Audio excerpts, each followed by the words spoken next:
Admin, pa-hide po ng identity ko. Tawagin nyo na lang akong Ria, 25, at isang licensed professional. Yung asawa ko naman po, si Kiel, 28, isang seaman. Gusto ko lang i-share itong kwento ko para sa mga kapwa ko na sa LDR na takot ibigay. Ang lahat dahil baka iwanan lang. Nagsimula kaming dalawa sa isang dating app. College pa ako noon, tapos si Kiel naman, pasampa pa lang ng barko. Nung una, ang usapan namin, wholesome lang. Kwentuhan tungkol sa mga pangarap namin, pamilya, mga ganoong bagay.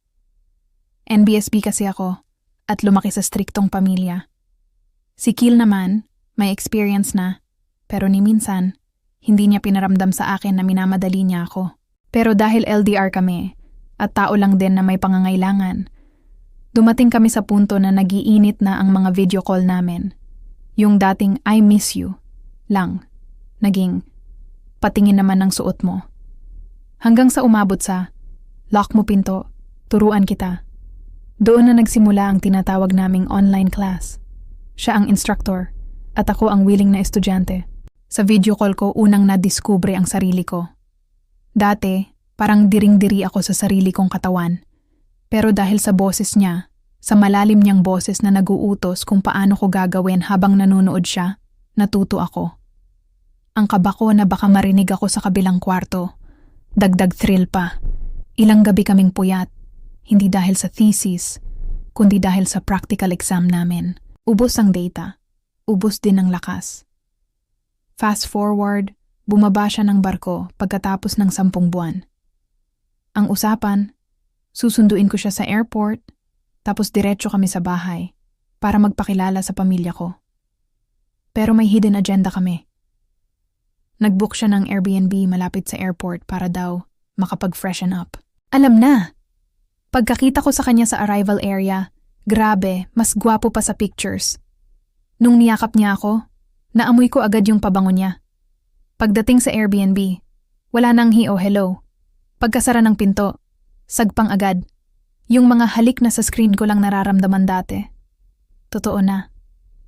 Aminado ako. Takot na takot ako. Sabi ko sa kanya, Kiel, masakit daw to. Baka dumugo. Pero bumulong siya. Ako bahala. Dahan-dahan lang tayo. Trust me. At totoo nga. Iba pala talaga kapag mahal mo yung kasama mo. Oo, masakit nung una. Pero nung naramdaman ko yung pag-iingat niya, yung pagpunas niya sa pawis ko, yung mga halik niya sa noo ko, nawala yung sakit. Napalitan ng sarap na hindi kayang ibigay ng video call lang. After nun, habang nakahiga ako sa dibdib niya, bigla akong naiyak. Tinanong niya kung bakit.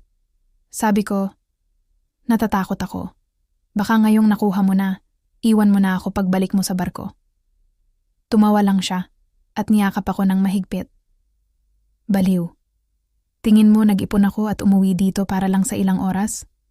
Asawa na kita, Ria. Sa papel na lang kulang. At tinupad niya yon. 2 years after that airport meet-up, kinasal kami. Ngayon, may isa na kaming anak at buntis ako sa pangalawa. Kaya sa mga babae dyan, huwag kayong matakot mag-explore.